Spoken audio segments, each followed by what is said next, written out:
네, 안녕하세요. 전정현 소장입니다. 자, 여러분 스펙 들어보셨죠?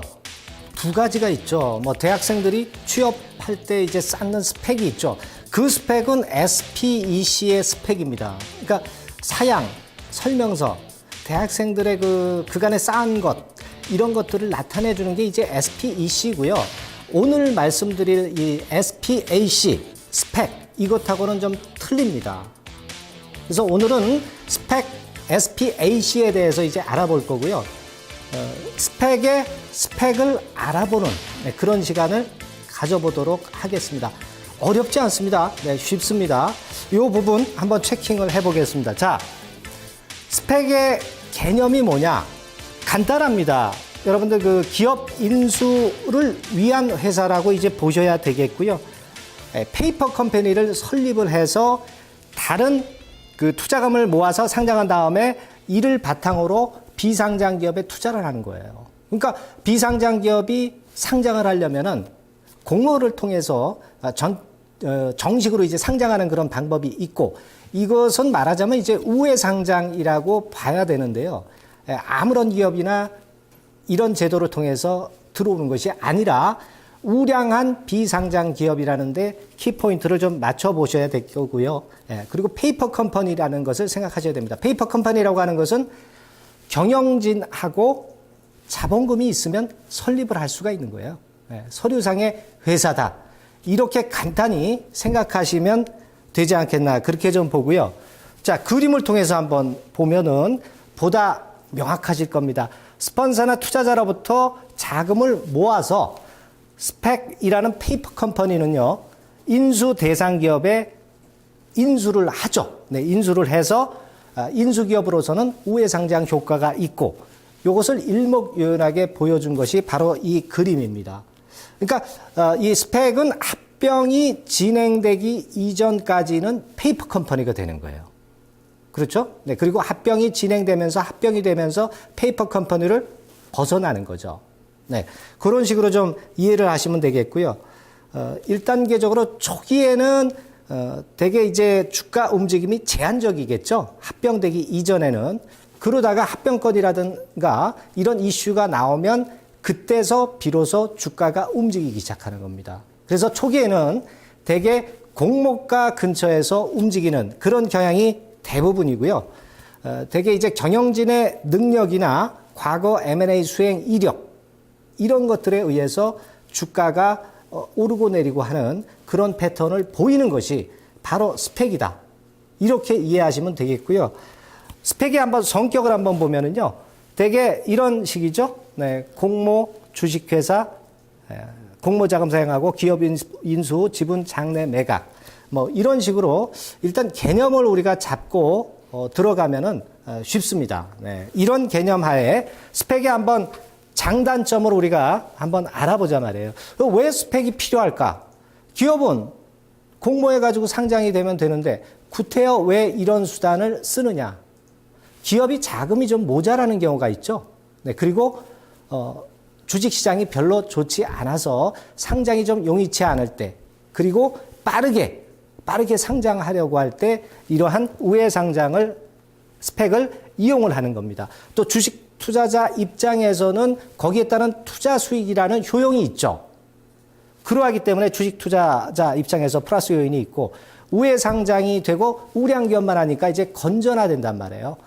이걸 통하지 않고서는 우회 상장을 할 때는 아무런 기업이나 비우량 기업도 상장할 수 있었는데, 이걸 통해서 우량 기업만 상장하는 그런 건의 플러스 요인, 그리고 기업 금융 활성화라든가 자본의 선순환, 이런 측면이 있죠. 다만 이제 우리가 단점으로 보면은 투자 위험은 항상 존재하게 됩니다. 네. 결국 이제 투자 위험 같은 경우는 왜 존재합니까? 네. 그것은 구체적인 계획을 우리가 알 수 없는 거 아니에요. 그리고 부실한 기업을 또 우회 상장시키는 그런 리스크도 가끔 발생할 수도 있는 거죠. 그러한 면에 약점이 좀 있고, 그리고 스펙의 글쎄요, 이게 단점이라고 보기에는 좀 어려운데, 수급에 따라서 가격 등락이 있게 되니까 하락했을 때는 좀 리스크가 있다라고 봐야 되겠죠. 하락했을 때는 리스크가 있고, 그리고 스펙 같은 경우는 단기 투자가 아닙니다. 되게 1년 이상 3년 이하 정도로 좀 길게 보기 때문에 아무래도 단기적으로는 거래가 안 되고 그런 유동성이 없어지는 소위 이제 유동성 리스크라고 그러죠. 그런 유동성 리스크의 마이너스 요인. 이 정도로 보시면 되겠습니다. 그러나 단점보다는 훨씬 장점이 많다. 이렇게 봐야 되겠고요. 자, 이러하기 때문에 이런 정도로 스펙에 돈이 몰려들고 있어요. 고성장 시대가 아니고 저성장 시대, 저금리 시대이기 때문에 이와 같은 스펙에 돈이 몰려들게 되어 있는 겁니다. 요즘 같은 시기에 굉장히 유용할 수도 있죠. 그렇기 때문에 이 스펙과 더불어서 3호 주식형 펀드 여러분 들어보셨죠? 3호 주식형 펀드하고 이 스펙이 저금리 시대에 저성장 시대에 돌파구가 될 수가 있는 겁니다. 그러하기 때문에 최근 자산가들이 이쪽 두 부류에 상당히 관심을 갖고 있다는 거, 이런 부분도 생각하실 필요가 있다라고 보여지고요. 결국 이제 인수가 성공했을 때가 있고 실패했을 때가 있겠죠. 성공했을 때는 이런 과정을 통해서 대상 회사가 소멸되면서 결국 새로운 회사가 탄생이 되는 겁니다. 과거에 그 썬데이 있죠. 썬데이 토즈, 알소프트, 이런 종목들은 이런 제도를 통해서 대박을 쳤었죠. 그런 부분들을 상기할 필요가 있겠고요. 실패했을 때는 어떻게 되느냐?